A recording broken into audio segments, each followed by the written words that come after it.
உங்க உடம்பு இம்பேலன்ஸ்ல இருக்கு. ஆனா நீங்க கவனிக்கவே மாட்டீங்க. தூக்கம் சரியா இல்லையா? காலை எழுந்ததும் சோர்வா இருக்கு. சின்ன விஷயத்துக்கே கோபம் வருதா? வயிறு எரிச்சல் அல்லது சளி அடிக்கடி வருதா? இது எல்லாம் சாதாரணம் இல்ல. உங்க உடம்பு சிக்னல் கொடுக்குது. வாதம் அதிகமாயிருந்தா தூக்கம் கெடும், பயம் கூடும். பித்தம் அதிகமாயிருந்தா எரிச்சல், கோபம், செரிமான பிரச்சனை வரும். கபம் அதிகமாயிருந்தா சோம்பல், எடை கூடுதல், சளி அதிகம். இந்த மூன்றும் பேலன்ஸ்ல இல்லைன்னா உடம்பு அமைதியா சிக்னல் தரும். ஆனா நீங்க டேப்லெட் எடுத்துட்டு இக்னோர் பண்ணறீங்க. இப்பயாவது உங்க உடம்பு பேசுறத கேளுங்க. உங்க உடம்பு இம்பேலன்ஸ்ல இருக்குன்னு தெரிஞ்சாச்சு. அதை எப்படி சரி செய்வது? 3 சிம்பிள் டெய்லி ஹேபிட்ஸ். முதல்ல, காலை எழுந்த உடனே வெதுவெதுப்பான தண்ணீர் குடிங்க. இது வாதத்தையும் கபத்தையும் சாஃப்டா பேலன்ஸ் பண்ணும்.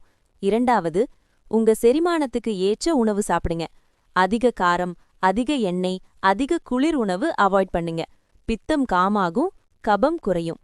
மூன்றாவது, தினமும் குறைந்தது 20 நிமிஷம் நடை அல்லது லைட் எக்ஸசைஸ். வாதம் ரெகுலேட் ஆகும், கபம் கரையும், மனம் கிளியர் ஆகும். இந்த 3 விஷயம் 30 நாள் ஃபாலோ பண்ணுங்க. உங்க உடம்பே மாற ஆரம்பிக்கும். பேலன்ஸ் என்பது மருந்தில்ல, அது ஒரு பழக்கம். Life care + Tamil.